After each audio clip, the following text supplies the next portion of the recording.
ગાંધીનગર ખાતેથી વિદ્યાર્થી નેતા યુવરાજસિંહ જાડેજાએ વડોદરાના નિઝામપુર વિસ્તારમાં આવેલી પારૂલ યુનિવર્સિટી સંચાલિત ન્યૂ એરા સિનિયર સેકન્ડરી સ્કૂલમાં ધોરણ 11માં અભ્યાસ કરતા 15 વર્ષીય દેવ શાહનું કરુણ મોતની ઘટનાથી ચકચાર મચી છે. ફૂટબોલ પ્રેક્ટિસ દરમિયાન વીજ થાંભલાના કરંટ લાગતા દેવનું મોત થયું હોવાની પ્રાથમિક માહિતી સામે આવી છે, જેને લઈને વિદ્યાર્થી નેતા યુવરાજસિંહ જાડેજાએ 17 ઓગસ્ટના સાંજે 7:30 વાગે આક્ષેપો લગાવ્યા છે અને સવાલો પણ કર્યા છે.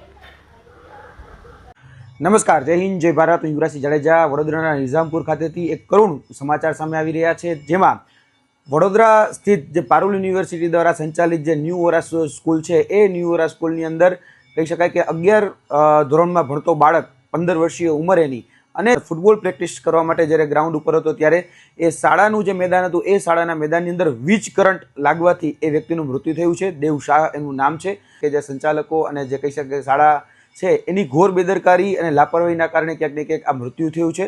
અમે આ માધ્યમથી માંગણી કરીએ છીએ કે તાત્કાલિક ધોરણે આની પર જે પણ લોકો જવાબદાર છે એ જવાબદાર લોકો ઉપર કાર્યવાહી થાય અને તેની સાથે સાથે એકાઉન્ટેબિલિટી એમાં ફિક્સ થાય અને આ જે પરિવાર છે એ પરિવારને મારી સાંત્વના છે, તેની સાથે સાથે એમને એક યોગ્ય વળતર મળે એ પણ હું આ માધ્યમથી માંગણી કરી રહ્યો છું. જય હિન્દ, જય ભારત.